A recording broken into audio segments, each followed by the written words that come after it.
Then I'm going to dot it really thick on here, and then I'm going to smear it. I'm just scrubbing. Okay. And I'm going to dip again. And you can alternate between blue and white or white and blue. It doesn't really matter because this is just the background. Right now, as we first put this down, it really doesn't matter what direction that you put your color down because we're just filling in. So all I'm doing is dipping, and I'm mixing it on the canvas. I'm not mixing it here first and then coming over. The canvas is going to be my mixing board. And I'm also making sure that I do the edges. Even though we're painting on a canvas board, I like for my colors to wrap around. Okay, I'm going to turn this upside down. Then I'm going to dip again. So don't spend a lot of time on this. Basically all we're doing is doing a quick, what's called an underpainting. We are getting rid of that white surface because that can be really intimidating and you don't want to really see that. I'm getting my edges, and I'm not scrubbing really hard. If you are tearing your paper towel, okay, you're pressing just a little bit too hard. And even if you do it then, just open it up and then fold it back over. But as you can I still have quite a bit of paint still on here. But doing it this way, this is a quick and easy way to do a background. And I think I like this part of my sky. And you can decide before you put your details in which side looks better. Remember, this is going to be the sky. And it may appear to be a little bit lighter on the camera, but here it's darker for me. So now that I have that, I'm going to continue to use this same paper towel. So I'm just going to open it up and fold it over in another direction. And yes, you will get a little paint on your hands, but you know that's why they make paper towels and soap. But we'll do that at the end. I want to put a little character in my sky. Again, it is raining, so I don't want big, fluffy white clouds, but I want to add a little more personality. And I'm just going to put some very soft, gentle strokes up here. There might be a little sun that's trying to break through. See, when I first put it down, it's a lot of paint. But when you rub it just very softly, it gives kind of a misty feel to it. And you can make some circular motions. But basically, I'm just putting some very soft, hazy clouds in the background. Okay. Just enough. Or if I want to make it a little bit darker, maybe you want some darker clouds down here. I'll add a little more blue. So you can see how just adding just a little bit at a time, it can change your sky. And since there's a different sky every single day, who's to say that there's no cloud that looks like that? I don't think anybody can do that. So that part is pretty much finished. We're going to let that dry. Now as we begin to go lower and lower on the canvas here, we're going to start getting into foliage, or if you want to do a cityscape, you can do that too. So I'm going to temporarily put this over to the side, and now I'm going to use my craft stick. I'm going to start with a lighter value. That means the color is going to be lighter here, and it's going to get darker as I come closer to the bottom. So that would be a transition of values. So I'm going to move this over. We're going to start with a really dark green. And there's a couple different ways to get to green. In this case, we're going to use an olive green. So I'm going to start with yellow. And I'm going to tap to get this off the stick. I'm just going to scoop up some yellow and put it right here. Then I'm going to get a tiny bit of black, and I mean super tiny. I don't need to really wipe this off because black is darker than all the other colors. So I'm going to pull from the edge, not from the center. I'm going to mix it here on the edge, not in the middle. And I'm going to gradually bring that yellow over, just a little bit at a time. The reason you want to do that is because you can thoroughly mix this. Whereas if I have a big puddle, I might have some streaks in it. So I want to make sure that this is thoroughly mixed before I bring some more yellow over. I'm going to need quite a bit of it. But again, this time I do want it to be mixed. Gently bring that over, because we're going to take some of this color and make another color from that. Pull a little bit more. When I was in college, my professor said that you should stir your paints 30 times each. And I'm like, really? But there's a reason for that. If you want to have a marbled effect, that's fine. Now, as you can see, my green gets lighter and lighter and lighter. And it's almost too light for what I want. So what I want to do now is I'm going to tap some of that off if you're using your craft stick. And I'm going to pull just a little bit to the side. So now this is my middle green.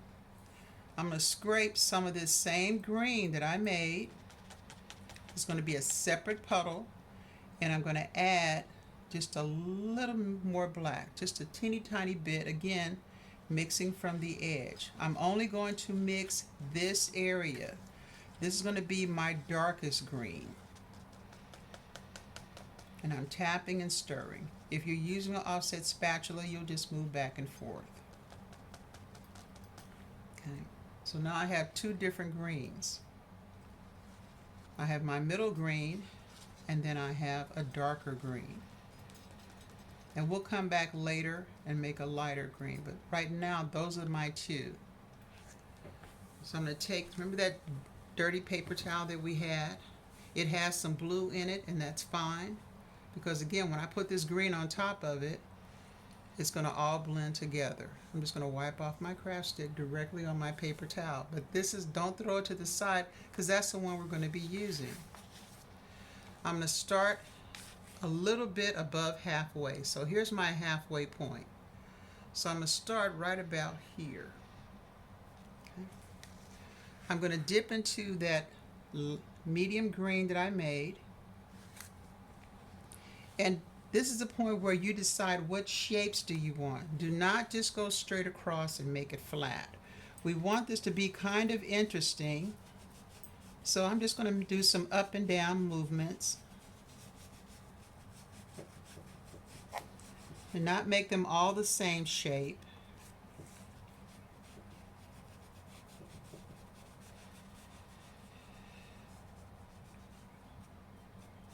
You know, if I was doing a cityscape, I would probably make a couple of skyscrapers, but I think I'm going to stay out in the country here.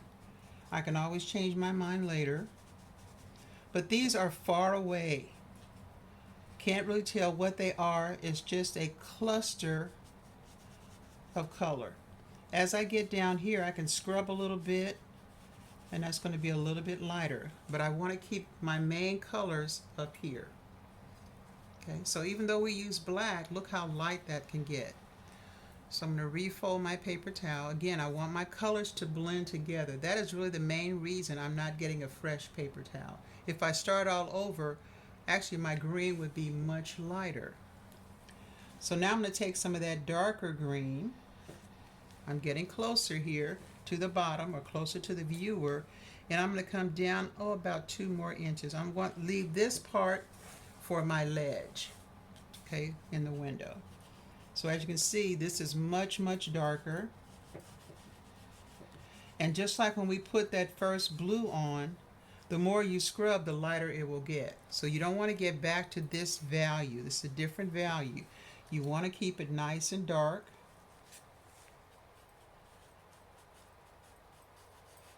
And even using the same color, because you're using different pressure, it's even darker over here than it is on this other side. So I'm going to move my paper towel.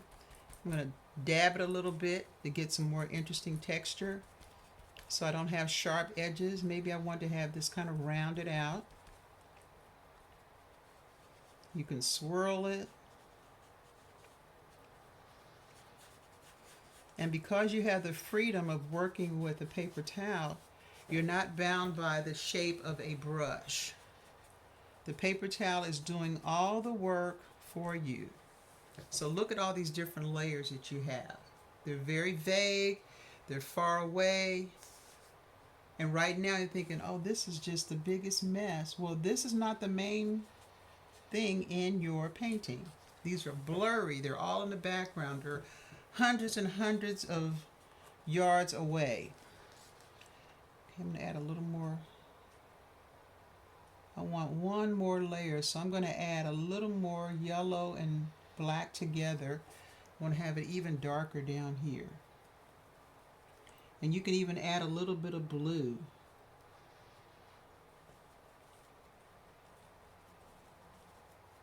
And I'm just going to pat. Again, I'm creating a different kind of texture. It's getting closer and closer. And it's getting darker and darker. And that's the effect that I want.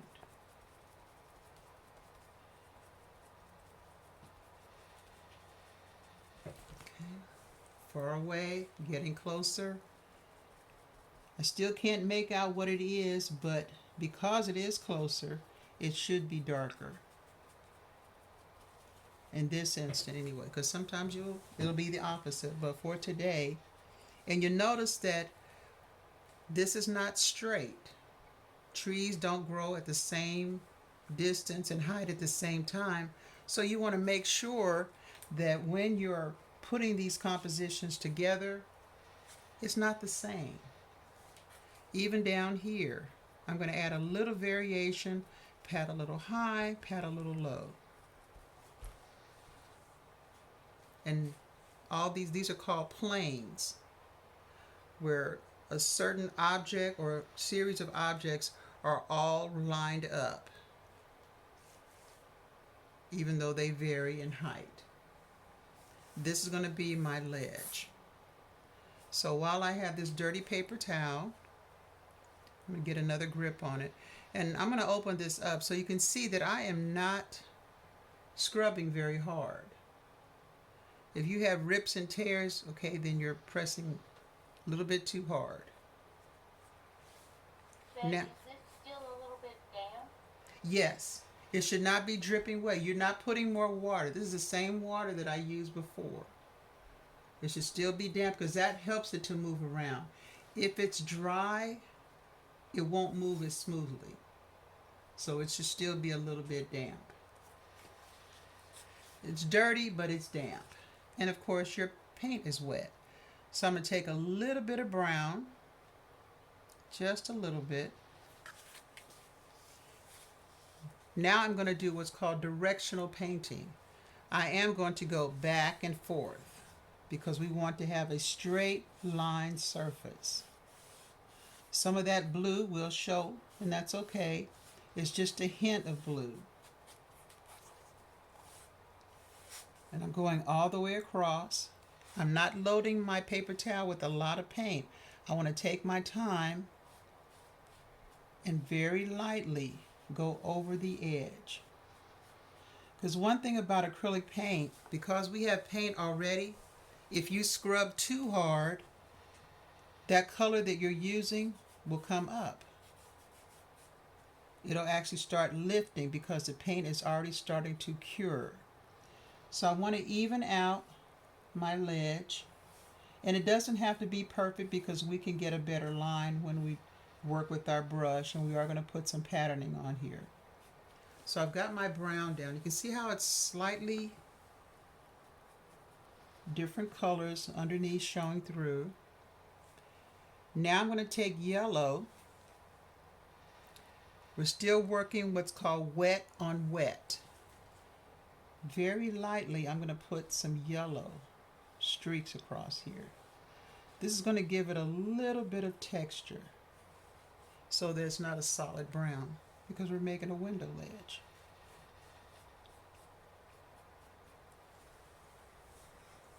Just a little bit of yellow. You're not trying to paint the whole thing over yellow. You're just trying to get a hint of yellow. So you can see the difference in the patterning that we did here, where it was very uneven, different values, and now we're creating a whole different texture where it just goes straight across to the left and straight across to the right. Okay. And again, we can tighten this up when we get to our brush, but we need this part to go ahead and start drying. Okay. So put a few layers on and then stop, because that's going to be important when we get ready to put our vase in. So I'm going to put this to the side. I may or may not use that, but it's nearby. You don't start cleaning up until the very end. And for those of you who worry about your manicure, you can always wear gloves. I'm not a glove wearer unless I really am working with some toxic things. But just dip your fingers in water and wipe them off, so that if you touch anything on here, you don't get paint. You should not have paint that is wet on your hands. I have paint on my hands, but this is dry. Matter of fact, I usually put a layer of liquid soap on my hands as an invisible glove. So at the end, all I have to do is just rinse my hands off, because I already have soap on here. So now we're going to think about putting in our rivulets of rain. Okay. When we put our lines on here, you're going to make wavy lines, but you're not going to have water that goes way over here and then comes around here. This is not a stream.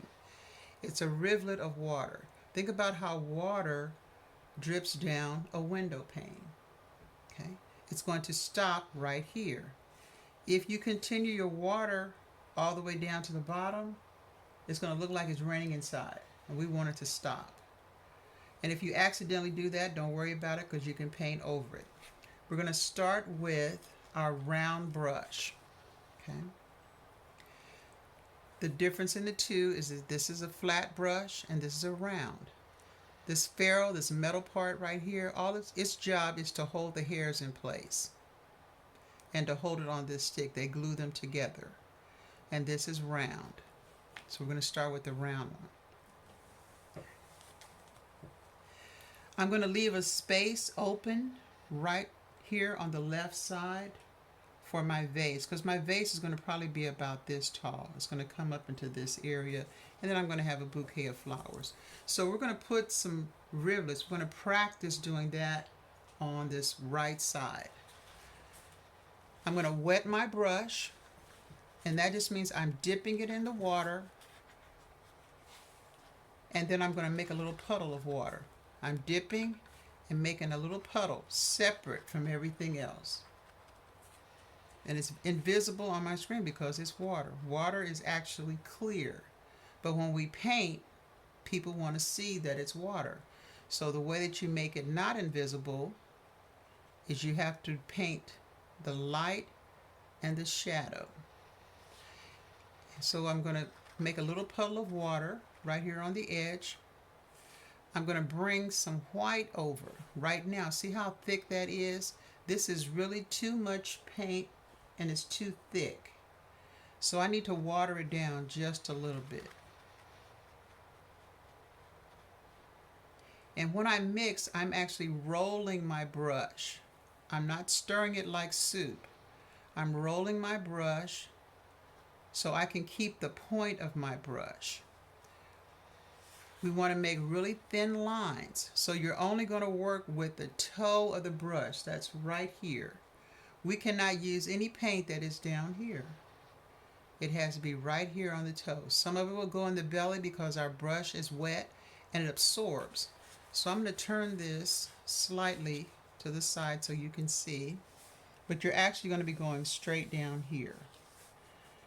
And as I'm coming down, so just watch me first, I'm actually rolling my brush. So I'm going to start here. I turn mine sideways. And I'm going to roll my brush back and forth, giving a little bit of pressure. So by the time I get down to my window ledge, That's all you can see. I turn mine to the side because it's more comfortable for me to paint away from myself. If I have it this way, I'm painting toward myself, and that's really not a natural way for me to paint. I'm going to add a little more paint because you can see how when it first starts, it's really bright. And then as it comes down, it gets lighter and lighter and lighter. And that's kind of how the water runs too. So now I'm going to go over just a few of the areas where it gets thick and then it gets thin. Because as a water droplet is going down the window, it does not stay the same size. It gets smaller and smaller. So by the time you get down here, it's teeny tiny. So I'm going to put another one maybe right about here. So I'm going to load my brush, go back to my little water puddle. Again, I'm going to leave this space here for my object. Whether you decide to put a cup in or whatever, you can always paint over it if it's too much. So this is about halfway. So I'm going to come in just a little bit. I don't want to put anything right in the middle. And I'm holding my brush a little bit away from the ferrule. Even if you could hold it back here, even better. You'll get more of an even flow of paint, even pressure. When you hold it like this, you will automatically add pressure because we're accustomed to writing in this position and you're choking your brush. So you want to keep it nice and loose. And you notice I'm getting more paint and adding it to my little water puddle. And now I'm going to trace back over that line so I get a little more white showing. But I'm going over the same line. And this takes practice because I know it seems like I'm going really fast. It just takes practice. And right now this looks brighter than this one. But acrylic tends to dry darker than other paint mediums. So again, you want it to look nice and wavy. If you make a straight line, it will look like the glass has a crack in it. We're not trying to do a crack. We're trying to do water. Okay. I'm going to leave this space here for my vase. And I might put another one, put an odd number. I'll probably put some shorter ones and I'll show you how to put those in. So now I'm going to put a line going from here to here, leaving this space open for my focal point or my vase or my mug or whatever you decide to put in there. Again, I'm going to get a little white, thin it out, roll my brush into a point, get into a natural drawing position. If you're left-handed, it might be easier for you to turn yours the other way. The reason that I start at the top is because I will have more pressure. If I start here, I will start with a big blob of paint because when you first put your brush down, that's when you gauge how much paint you're going to need. So since water flows in this direction, it's best to start up here. If you start at the bottom, it's not against a rule. It's just one artist's opinion. And there's a million of them out there. So I want to make sure if mine is too straight and put a little wiggle right at the end. And then I'm just going to come back. And I'm not making a solid line. You notice thin, thick, thin, thick. Make some areas a little bit thicker, a little bit thinner. And all I'm doing is adding pressure and I'm rolling my brush so that the paint flows from all around, not just in one area. If I keep my brush in one position, all the paint is going to go to the other side of the brush. It's not going to come out. So we have to kind of coax it out by rolling. So now I have these little rivulets coming down.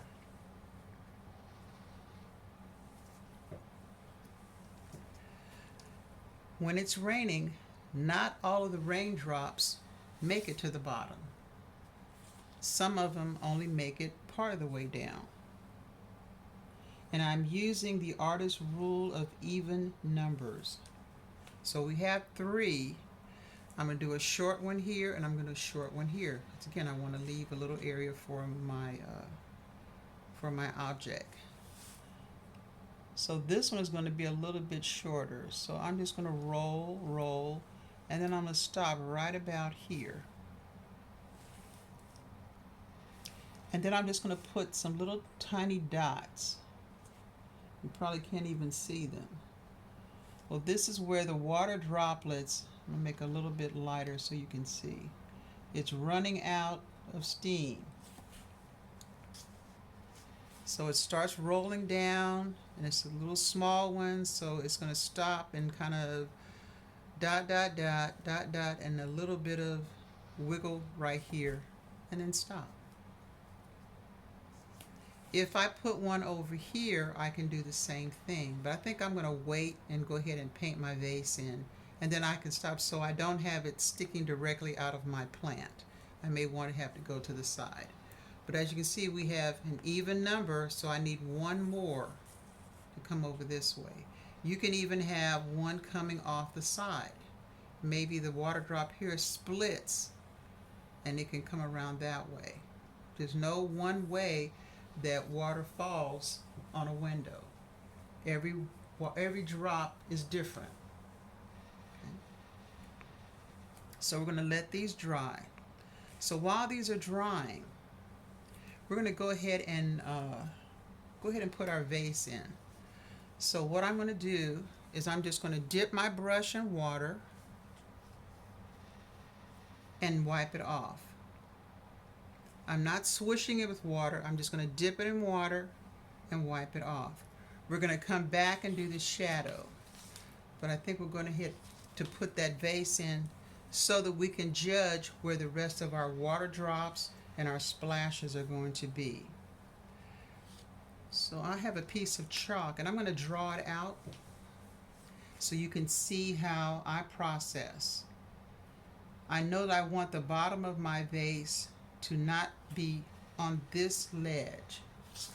It needs to be on the ledge, not up against the glass, because this is where the glass and the wood meets.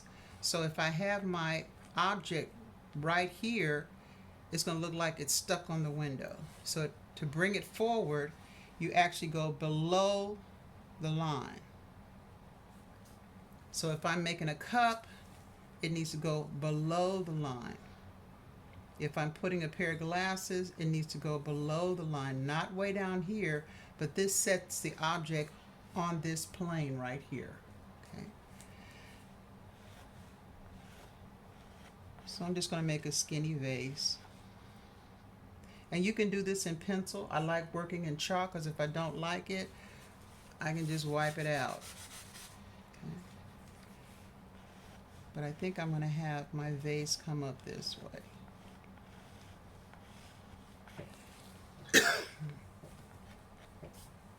And it could fan out.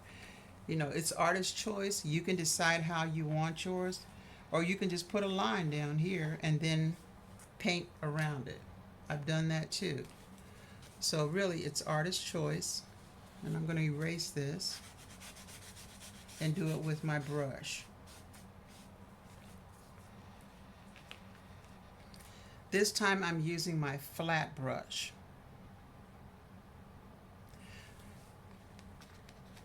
I'm going to add a little bit of this green. Remember that green that we mixed? That mint green and white. Mainly white, but just a little bit of that green. So it's kind of almost a mint green. So I'm taking some of this green. You can see there's just a little hint of green there, because I'm going to use this to sketch. The first thing I'm going to do is decide how tall do I want my vase to be. So I'm just going to sketch in a line. It's going to be this tall. Flowers will be up here, vase will be here. And from this stick, I'm just going to make a half circle here and a half circle here. Again, I'm using more white, and I'm just using a little bit. You'll notice that I'm not using a lot of white. Remember, this particular vase is almost transparent. If you want to make yours solid, if you want to make, well, we'll put a little blue on here. You can put a little blue. It can be red. It can be purple. It can be anything. Because we're just sketching it in. I'm going to make mine a little bit darker. And just get your basic shape in.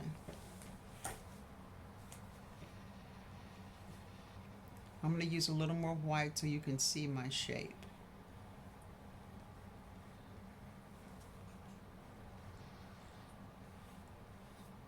This way I can make it bigger, or I can make it a little bit wider or a little narrower. And then I'm just going to dry brush. I only am using the paint that's on my brush, and I'm just kind of smearing it just a little bit, and I'm painting in a curve, not straight up and down, because I want this shape, directional painting, I want this shape to be round. So as I'm adding paint, even though it feels like, well, there's hardly any paint on here, I'm getting a little more pressure, but I'm painting in a curve. Don't worry about this line right here. That's going to be part of the stem that comes up. So I'm going to open this up just a little bit. So all I'm doing is softly blending the paint that's already there. And I'm using the edge of my flat brush to make that happen. And again, I start narrow, and then I can get as wide as I want. Put my white here in the center, and then softly blend that out. See how that softens it, even though it's bright when I first put it down, and it's still wet, so I can move it around. And then once I'm happy with my shape,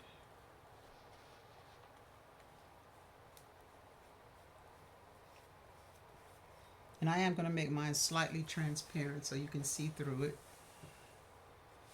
But because my background is so dark, I actually need to add a few highlights where the light is striking this piece of glass and it's coming around. If yours is solid, then you just paint yours in solid.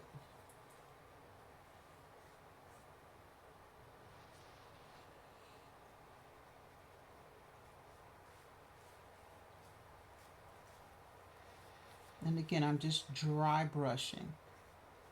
I'm using the paint that's already there, giving a little bit of highlight so there'll be more white.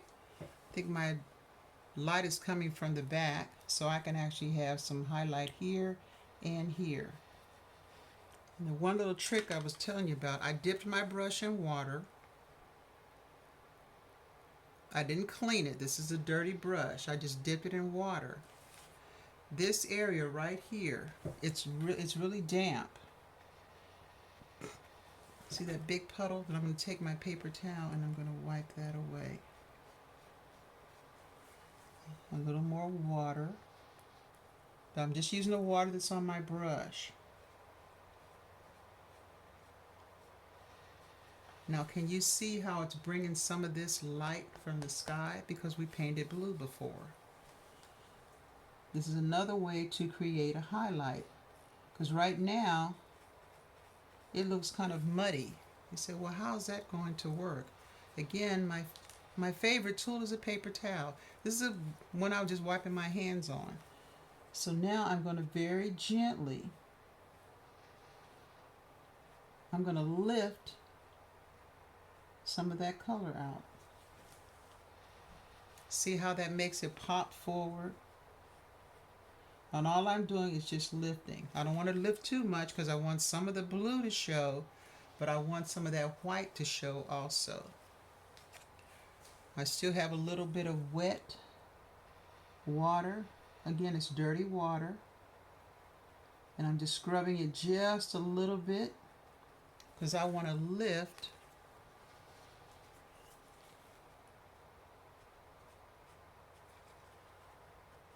lift some of that color out. Maybe wet that here right along the lip of my vase. And you can roll it into a point, just like you're working with the brush. And all I'm doing is just lifting. I'm lifting some of that color out. And you can lift out as much or as little as you want. You can almost get all the way down back to your canvas. But because you've had paint on it, it's slightly stained. And I can bring some over here and do the same thing with my wet paper towel. It won't be as pronounced over here because I didn't add any extra water. But you can see how you can just really manipulate even with a wet paper towel. So that gives it a little more dimension. Okay. But we won't spend a lot of time on that, but I wanted to show you that little trick of making a highlight by lifting out. Occasionally we will put white on top and on the edge to create a highlight, but you can also make a highlight by taking it away. And this gives it a very soft look. Now I'm going to put some flowers up in here, but because I have green here and green here, if I put leaves on here, it's just going to disappear. So I'm going to have to make an even lighter green. So I'm going to go back with my flat brush.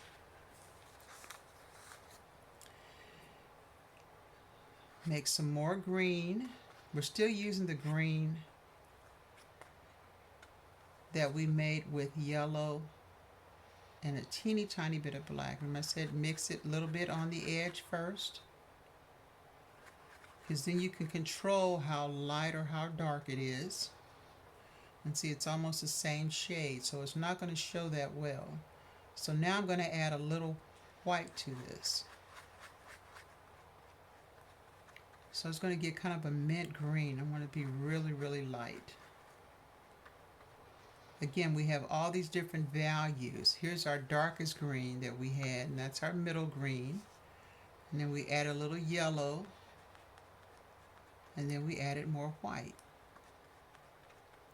So now we have a mint green. And I'm going to test to see if it's light enough. When I touch it right here, yeah, see, then I can see that. And I can decide then, now I'm going to press this down because some of this blue is still in my brush. What I'm going to do first is I'm going to put some leaves going out to the left and to the right. I'm not going to do anything up here just yet because that's going to be where our main flowers are. So I'm using a chiseled edge. So I loaded my brush, and then you wipe off so that the hairs of the brush come together. You can also do this with a round brush, but I want to have kind of a wispy feel to this. So I'm just going to have some coming off the edge. It's still in the green family, but it shows up against that dark green. So I'm going to put some here, maybe some coming off to the side.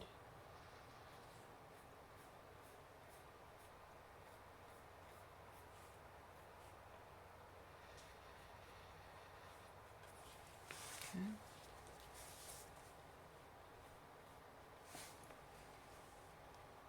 And that's all I'm going to do for now. I can always come back because I've mixed enough so that I can put some up here too. So I'm just going to wipe my brush off. I'm not going to clean it. I'm not going to dip it in water.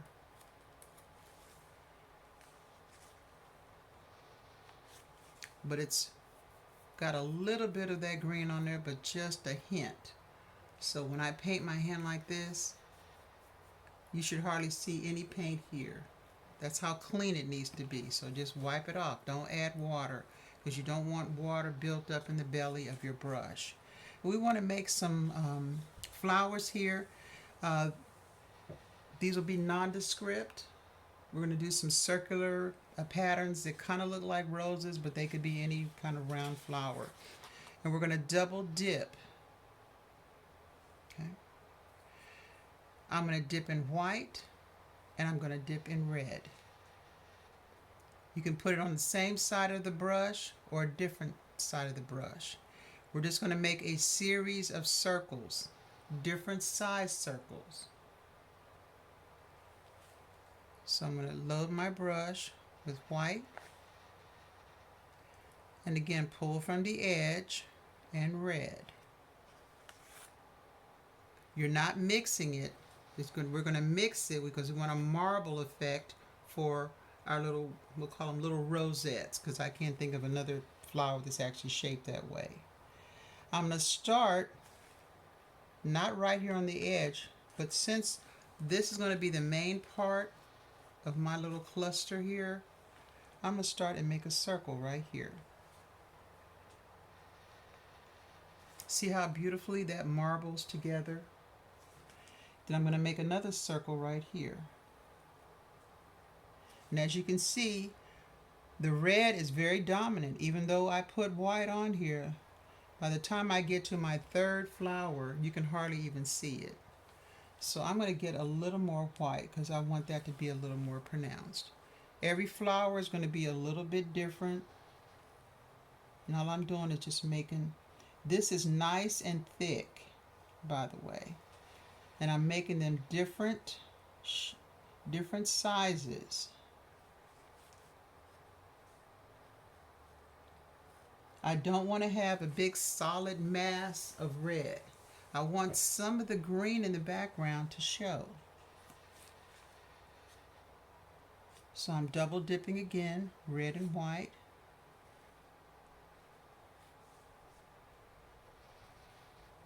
And kind of make a triangular shape. I think maybe a little small one right here.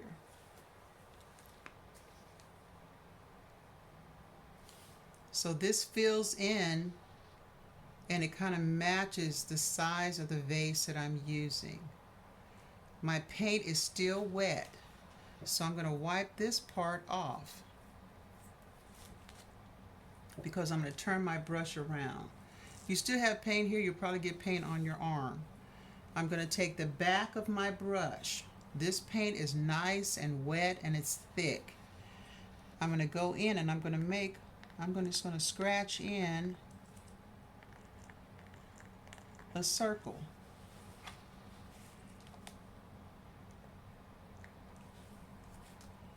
For each one. And if you need to add some more paint later, you can do that. But I am going to scratch in some little circles. So what's going to happen is the color underneath, which is going to be green, is going to show. You might want to bring some of this white over here. I've got some areas that I can see right through the flower. So I'm going to lift some paint from here and maybe add it up here. So your flowers will each be individual. They'll have their own personality, even though you're using the same paint.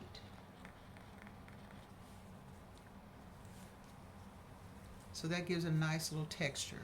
And it would be fine if you just made swirls. This just adds a little more depth to your painting. And you can do the same thing to your leaves.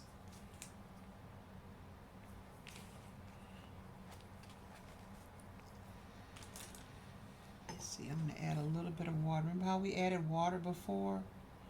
This is just water. It looks like I'm painting, but I'm just adding water on top of what I've already painted. And now I can scratch into the paint. Just like how we lifted down here, we're re-wetting acrylic. Who knew that you could move acrylic around after it's dried?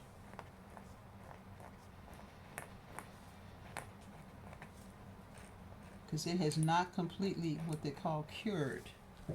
So I not only have texture on my flowers. Now I also have texture on my leaves.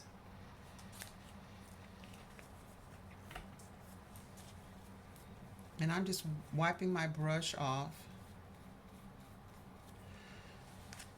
The reason I can work back and forth with red and green because they are complementary colors. So if I want to make my greens darker, I add red instead of black, and vice versa. So remember the leaves we put down here? Well, I've still got some of that green left. Might even wet my brush just a little bit. Get some of that water out of there. May have to mix a little bit more. It's very humid here in my studio. Okay, try that again over here. I think I dipped into the brown. Okay, there we go. And then add a little more yellow. And I'm going to make some leaves just like this one up here at the top. So I'm mixing my green first. That's that black and yellow.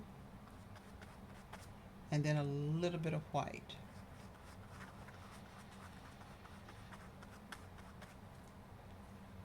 I'm just checking to see if it's the same. Yep. Maybe I'll have some strands coming up this way. I think I need a little more white. Coming up out the top. And you can put as many or as few as you like in your bouquet. If you want to put a ribbon around yours, you can do that too. Again, it's artist's choice. If you want to put different color flowers, again, artist's choice. You do what you feel makes you happy. So all I'm doing here is I'm just adding my color and then I'm scratching right away. So there's a couple different ways to scratch. You can wet it after it's dry, or you can scratch it while it is still wet. I have some come way up here, kind of break the tension, and then just scratch those in.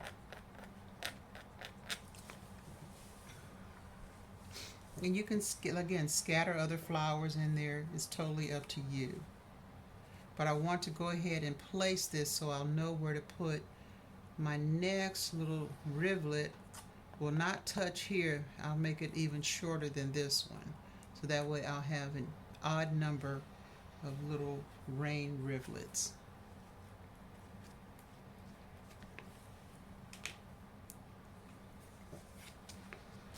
I'm going to hold this up straight in front of me so I can see, because when I'm painting flat like this, my perspective is a little bit skewed. So anytime you paint flat, you want to hold it up directly in front of you so that you get the view that it's going to look like when you get ready to hang it. Okay. I can also look at my camera screen, but it's better live when I'm looking at it, because sometimes the colors that are on my camera don't match. They might be a little bit lighter, a little bit darker, so I always hold it up and look at it. So you'll notice how now my sky is not the main thing. My background is not the main thing.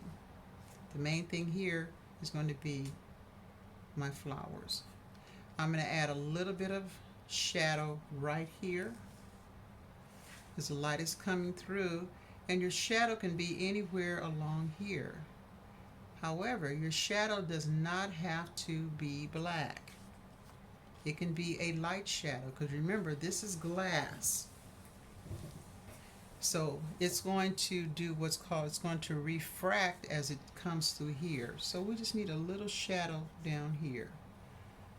And I've got a little bit of that, remember that light green with a little bit of white? My light's going to kind of come through here And I'm just going to have a little indication. It's not a solid white. I'm going right up to the edge of the glass, and I'm just scrubbing. It's just giving a hint of a shadow. I don't have to have a shadow for the flowers and everything else. I'm just helping to anchor this piece onto the windowsill. And again, it adds more dimension to your object. We know that it's on a surface. We know that it's not on the edge getting ready to fall out the window or fall on the floor. It is anchored, and then when you put your shadow in, that brings it all together. These are little things that you add in your painting to make it more believable, because we're doing representational painting.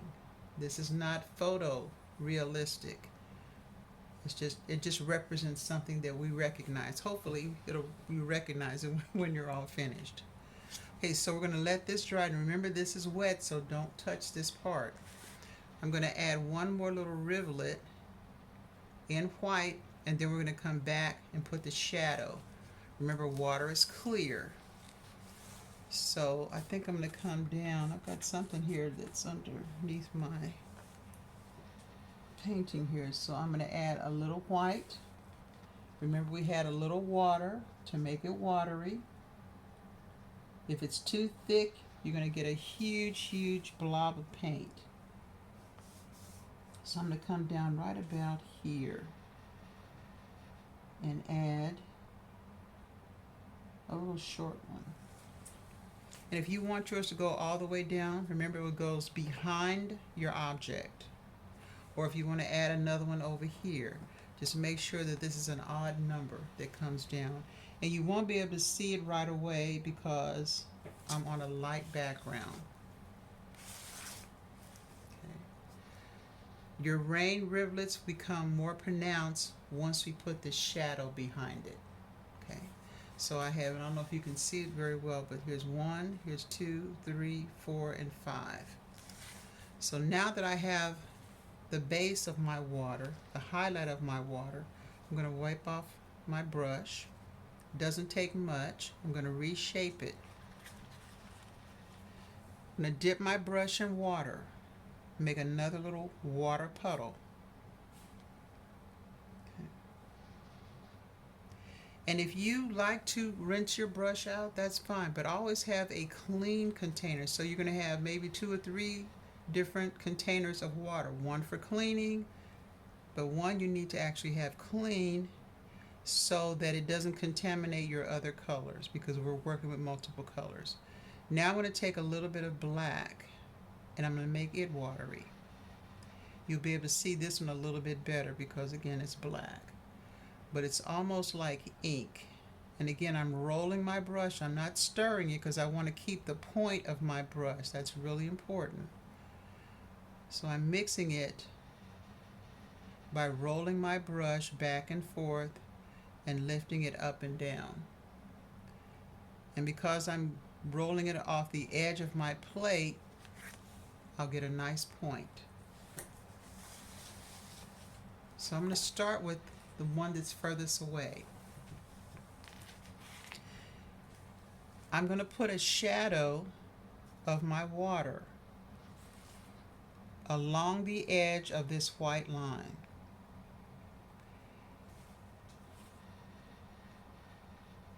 I'm going to wipe off some of this extra because I already feel that it's maybe got too much water and not enough pigment. So I'm going to test first. Okay, yeah. So it's more like a gray. So what I'm going to do is I'm not covering up the white. I'm going right along the edge of the white line. Still got too much paint.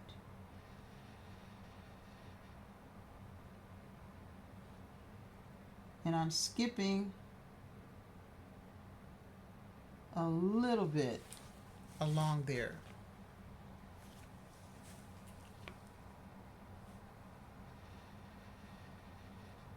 I'm reloading my brush because I'm trying to keep that point. So that means it's only going to have a little bit of paint on here.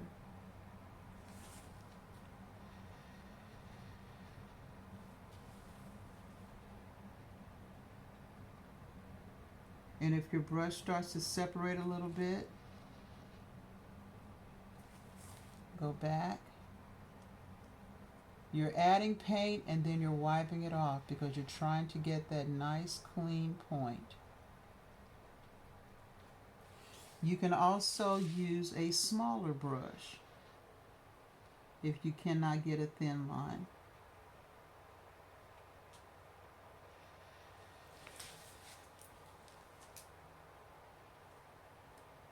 Another alternative is to use a black marker. However, if you use a marker, your paint has to be completely dry. Otherwise, a marker will not work and it will be damaged forever. I'm going to squeeze out. I've got too much paint in the belly. If your brush starts to separate like mine is, that means I have paint in the belly. So what I'm doing is I'm squeezing the excess moisture. And then I'm reshaping it with my fingers. And then I'm loading it again.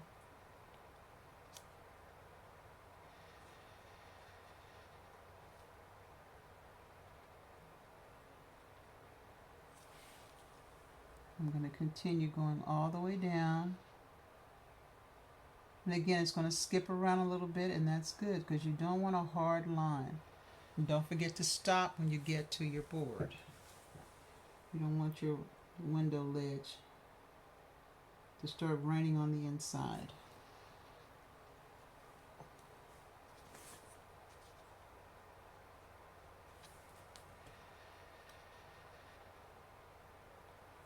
And you will have to continue to reload. As you can see, mine's getting wider again, so I need to pull those little hairs back.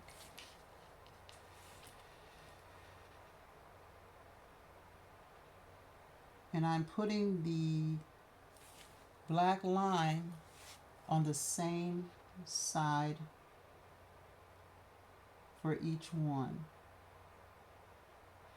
So here it's on the left side, or it's on the bottom in this case because I'm painting sideways. So I wouldn't put one on top and one on bottom. You need to be consistent. If you start with your line on the top, all the rest of them have to have it on the top also. It's confusing to you, but it will also be confusing to your viewer.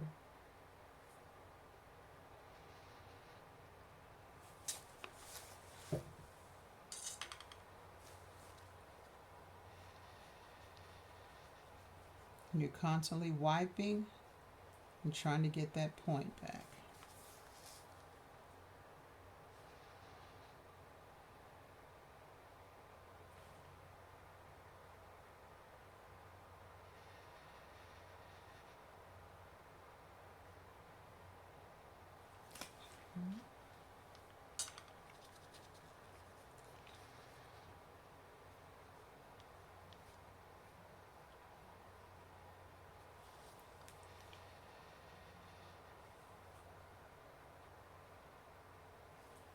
You have some thick and thin lines like I have here.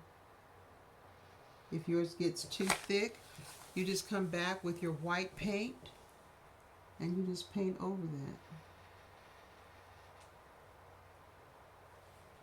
The object here is to get as thin a line as you can.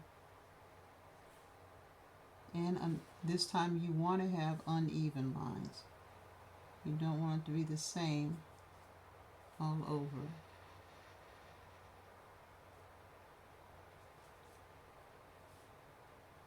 And just like you did with the white,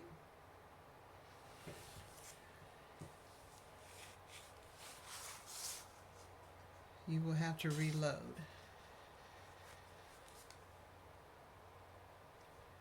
It makes some areas darker than others.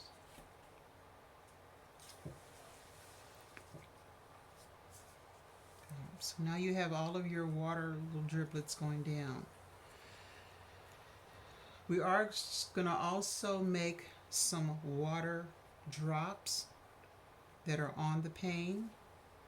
And I'm going to paint over here for just a moment and show you the shapes that we're going to make. So it's best to have a piece of paper or whatever, if you have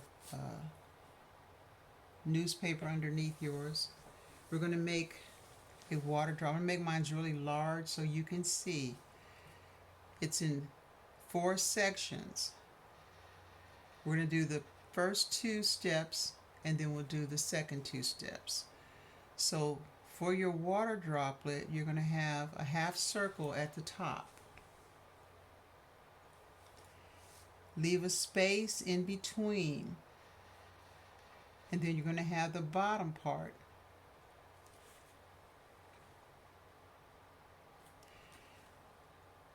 You can have a circle at the top like that. And you can have maybe a shape that is look like this. It's a wide water drop. Either way, it doesn't matter. Leave a space in between. You do not want to do this. Make a great big circle. Do not do this. You want a really thin line. Here I'm making my line really dark so you can see it. But you're barely touching. You're just a hint. That's what we're going to put on here. This is really big, but ours are actually going to be about this small. Okay, but I want to show you the difference in the two. That is going to be step 1. You're going to put several of them. Okay, again, your brush needs to be a nice crisp point. So I'm going to start with one here.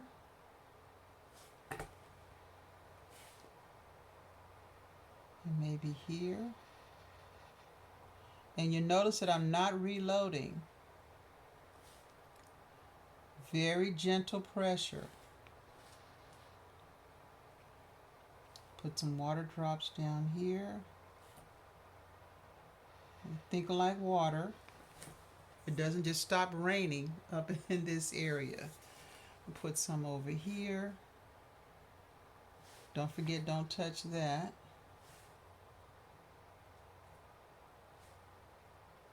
And I'm not overthinking it, but they all are look like this. A little space in between. And you're not trying to fill it in because then it's clear. You should be able to see the color behind it. So don't make it a solid oval shape. It can be oval or it can be completely round. You just want to leave that space in between.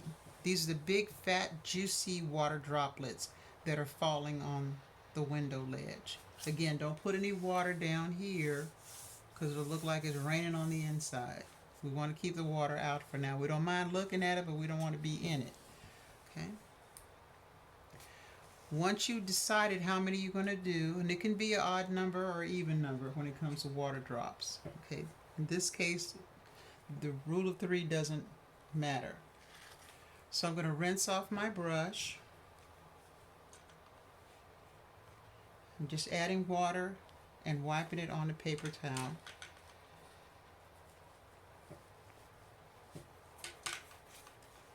And I'm just dipping and wiping, dipping and wiping. Because I'm going to be switching to white. So I want to get as much,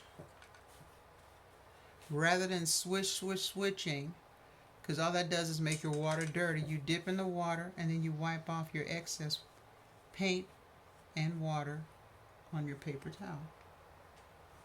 This keeps your water clean and helps to clean your brush. Okay. And I'm going to just squeeze the belly. Make sure I got all the paint out and all the water out.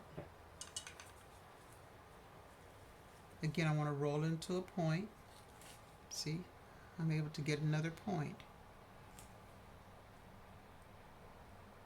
Had all that moisture in the middle, and then the edge of my brush was starting to open up.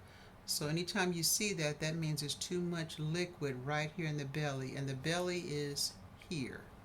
This is the toe, the belly, and this is the heel. If you have paint here, you cannot use this. So if you start getting paint up here, take a moment to wipe off that paint. It just gets clogged in your brush, and it's hard to get out once it gets hard. Okay, so that was step one. We're doing the outside of that water droplet. And I did this on gray paper on purpose so that you could see. You move that out the way. Now I'm going to take white just on the toe. And this white you do not need to dilute. See how little paint I have on here? Just a little. I'm going to put a little tiny circle right here at the top of my water droplet. And then I'm going to come right along the edge of the black and put white. That's all there is to it. The light comes in through here, and then the refracted light, it spreads out and comes through the bottom. Again, you want to leave that circle, that part in the middle, you leave that clear. So now I'm going to do one of these. I'll show you, and then I'll do the rest of them. We'll do this one right here. Put a dot here, and a little smile right here. A dot here, and a little smile right here. I'm reloading my brush. I want to keep all that paint right on the toe. So let's start here at the top so then I don't smear anything, and then work my way down. And you're going to do this to each one of your water droplets. Dot and a smile. A dot and a smile.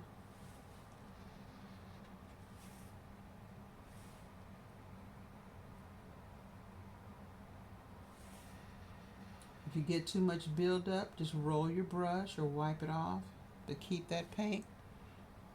I don't have any paint at all right here in the belly. It is all on the toe. I'm adding very light pressure so I can make some teeny tiny little water droplets, but it will be the same.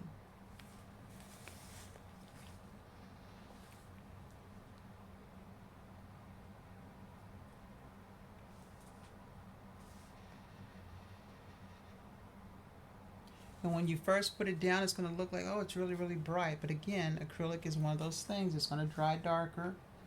This is also, if you made your cap too big, you can paint over it.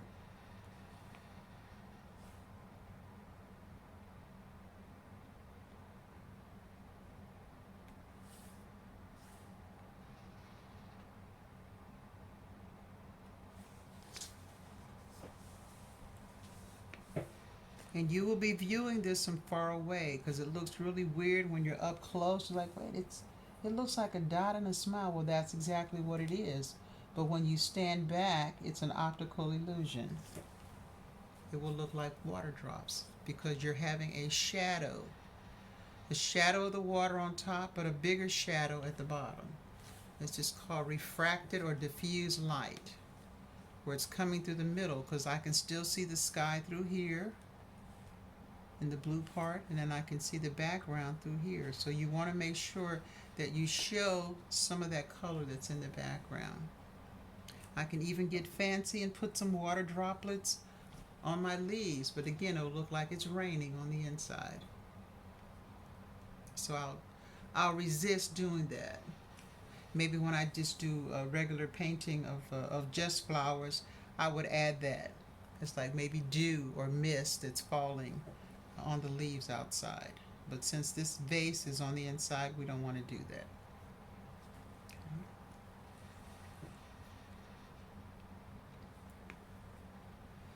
And this is just one type of water. Actually, it's two. One that's moving in a rivulet, and then water that's actually hitting the window pane. Again, these are very stylized versions of water. As humans, we recognize this as being a water shape. And you'll notice now, look how dark. Remember we put that white down before? Now look how dark it's starting to almost look gray. When you're painting, anytime with anything, it's layering that is the key. So what I'm going to do is I'm going to go back. Now that I have white still on here, I'm just going to add a little highlight. Not in all the areas, but in some of the areas.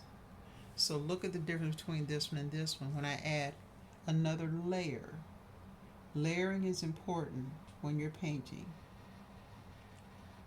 I don't worry about making a solid line because my brain will fill in the rest of it.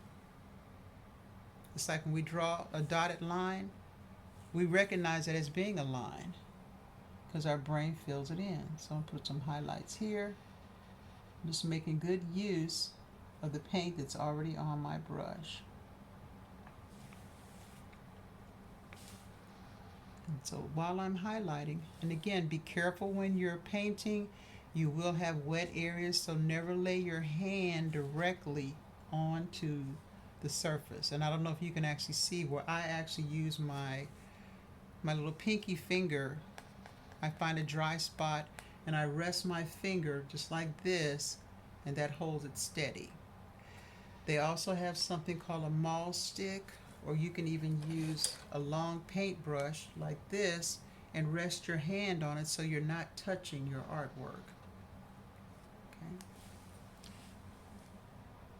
Okay? Or even if you have a ruler, this will also help to keep your hand nice and steady. And you just move the stick down. That way you're not touching anything that's wet. Even if you think it's dry, it will probably be wet, and you won't find out until you actually put your arm on it, or you lean on it and get it on your clothes. So when in doubt, don't touch anything until you're completely finished. And this can be used if you're making water drops, or we're going to be splashing later on, and you want to make sure that after you've done all that hard work, you don't destroy it with a big old smear, because believe me, trying to fix it, oh man, you'll wind up repainting the whole thing. And add a few more little highlights here.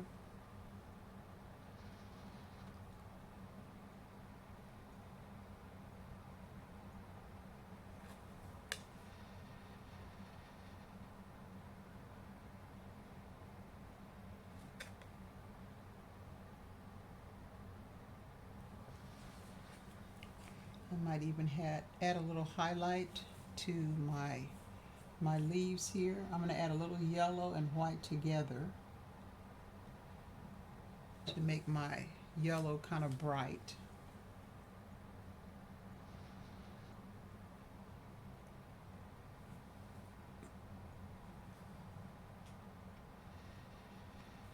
And it doesn't get rid of my scratches. And again, I'm just dry brushing. Anytime I load my brush like this, I always wipe it off. Because it's hard to lift paint off once you put a big blob down. It's easier just to add more paint than it is to try to take it away once it's down. Because then you have to figure out how to work it into your painting. So less is more. You load your brush and then you wipe it off.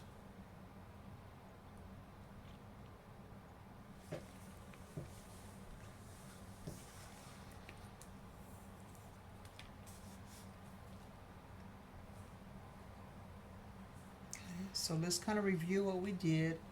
We did the background first using our trusty paper towel, using blue and white. And this is cerulean blue, but you can use any of the blues because once you add white to it, they will all get lighter. If it's ultramarine blue or phthalo, either one, it doesn't matter. Then I just added that same blue. I went all the way down. Okay. You can either mix your green by using blue and yellow, or you can mix your green using yellow and black.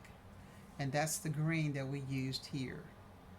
We added a little bit of blue when we got down to here, but mainly it was yellow and black to make that green.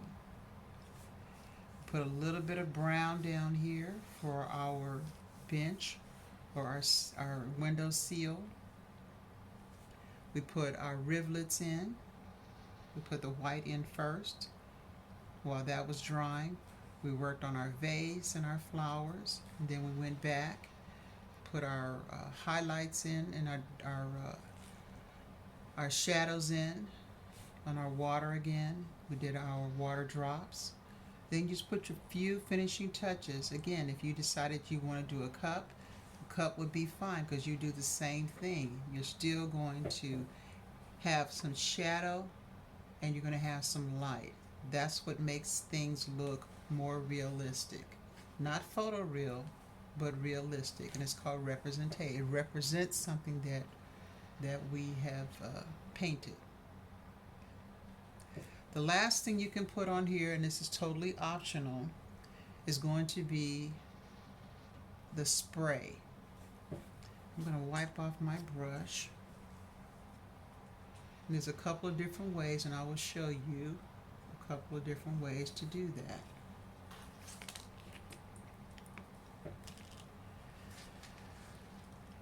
If you have an old toothbrush, and I mean an old one, not one that you just got finished using this morning, I collect these because I think you're supposed to rotate your toothbrushes anyway, but that's another story. You can use an old toothbrush to get a spray pattern. You can also use an old brush or a flat brush that has stiff bristles like this one, and you can also make a splatter or a spray. So what I'm going to do is, since I don't want to get anything on my flowers here, I'm going to cover this up. I'm going to take this white and I'm going to make a really light mixture. Clean my brush off. And I'm going to make a watery mixture of white.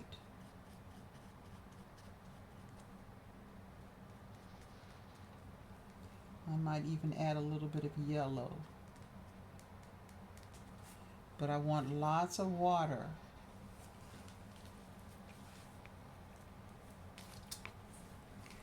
You can take the back of your one brush and see how much paint I have on this. I'm going to actually add a little bit more. I'm just wetting the toe. It has a lot of water on it because I just dipped this part. And you can see how full that is.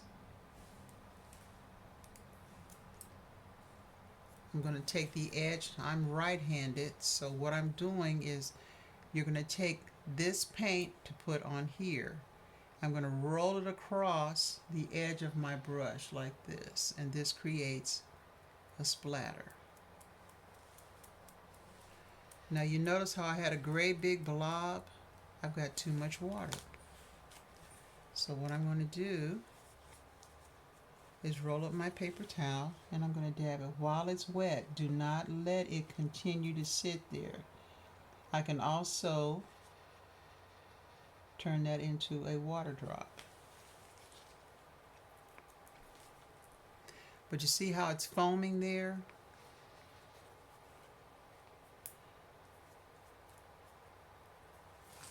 I'm going to dab it on the paper towel. And you can practice first, like over here, but I wanted to show you what happens if you have too much water. Be sure and wipe that up. And I dab you, no, I didn't go all the way across. And it will create a splatter. So you add just a little bit. It is tempting to add quite a bit.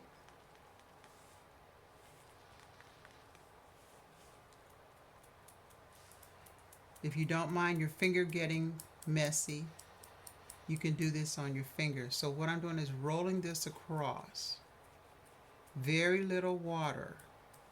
Make sure that it's mixed thoroughly, otherwise you'll get that big drop of paint. If it starts rolling down here, too much water. The other thing you can do is to wet your toothbrush. Again, wipe it off, dap it off like that. It needs to be damp, not real wet. Otherwise, again, you'll get a big splatter. You dip it into your white paint, like so. I'm going to practice out here. But you can do the same thing and get misting. I like using my finger, and I'm actually going this way. Not up, but down. And you will get a really fine mist all over your painting. I'm going to move this over. Try not to get any down here. You can always cover that up because you want a mist to be on the window itself.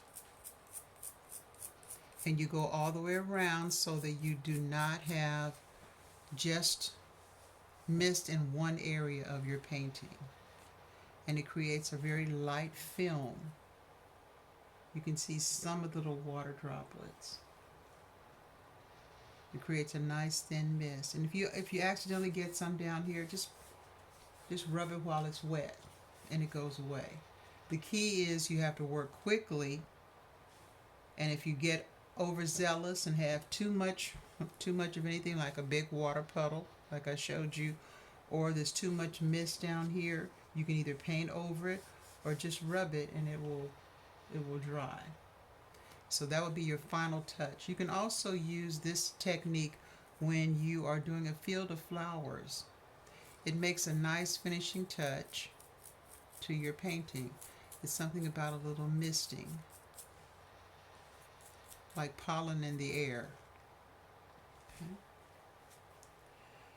Then after you have done that, and again, that's like totally optional, but it's just a little extra thing that you can put on here. You can go back and make even tinier water drops. You can actually use the back of your brush. Again, this is a very useful tool. It's not just for painting on this side, but you can use the side of it when you're doing the misting, or you can make little teeny tiny water drops, like so. And you see how many dots I can get with just one dipping. But they need to be really, really small.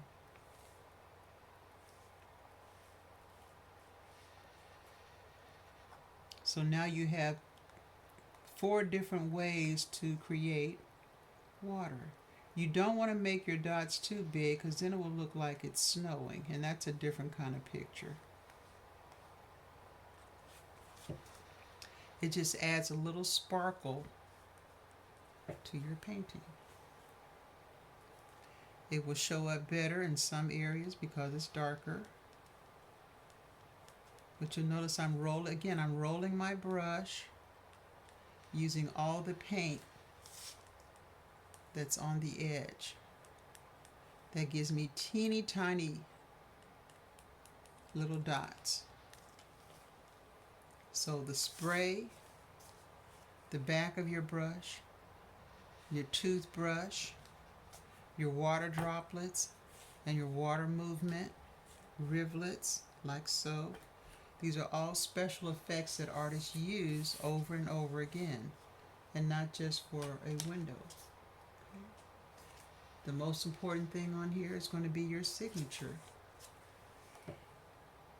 And you can paint it in any color that you like. I'm going to use a little yellow and white on mine. I'm using my round brush. And again, I have a short name, so that makes it easy. It's important that you sign your work. All this work that you did, it came from you and not someone else. It's one way of documenting your work, showing who the artist is. You can also document your work by putting your name on the back. You don't have to put it in paint, but you can use a marker or ink pen. And I usually will put the year. You don't have to put the exact date, but give it a title. Write your name and write the year that you did it.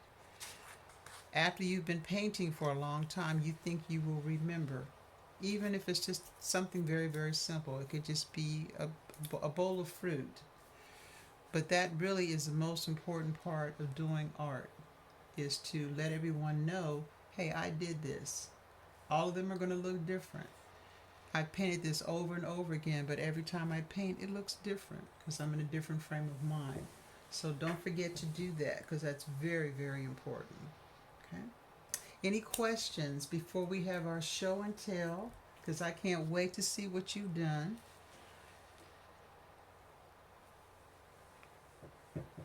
Everybody knows where to get art supplies and all that good stuff around town. From Walmart to I think ASOS is not in business anymore, but there's Hobby Lobby. And even with the small amount of paint that we've used today, you have enough in your kit to do maybe 2 and maybe even 3 more paintings. So they don't always have to be 8 by 10. They can be smaller. They can be a postcard. They can be on watercolor paper. It's totally up to you how you decide to paint and what to paint. So let's have a little show and tell, and let's see what everyone did. I can't wait to see I'll call it our happy rainy day scene.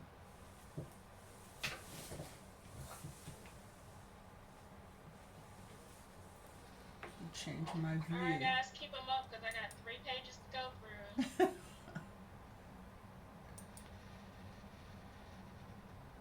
Oh, beautiful. Beautiful.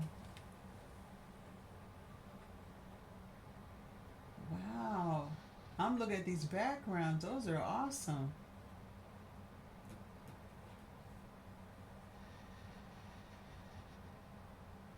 So we have some single flowers. We have cluster of flowers. Yep, everybody's is different. They're the same, but they're different at the same time. Different colors. I like those different colors. And different colors, right, right. So artist choice. I mean, there's no, when it comes to art, there's no one good way. I think part of the experience and processing, that's really what makes a difference. Is that you have to do what works for you. I've been painting for many years, and I'm always learning. I'm always practicing my craft, because that's what we do. We just practice, practice, practice, and when you're finished, you practice some more, because your next painting is always going to be your practice one. So don't feel like this has to be the last painting of the world. It's not. It's not. It's just the one that you're doing like right now, today. So I hope it wasn't too hard. I'll try to give you some that are a little challenging than others, but you're just doing fine. I mean, look how wonderful these are. And some of you have been painting with me for quite a while, so I know that you have quite a collection, and I hope that you are actually sharing your work, not just here online, but share with your family and friends. It's like, yeah, I did this. Yes, I did, and take that compliment. Don't criticize your own work. Don't tell everybody all the mistakes that you made, because they'll be looking for that. They don't need help criticizing your artwork. Make sure that you give yourself a break, because you did great. Thank you so much for joining us.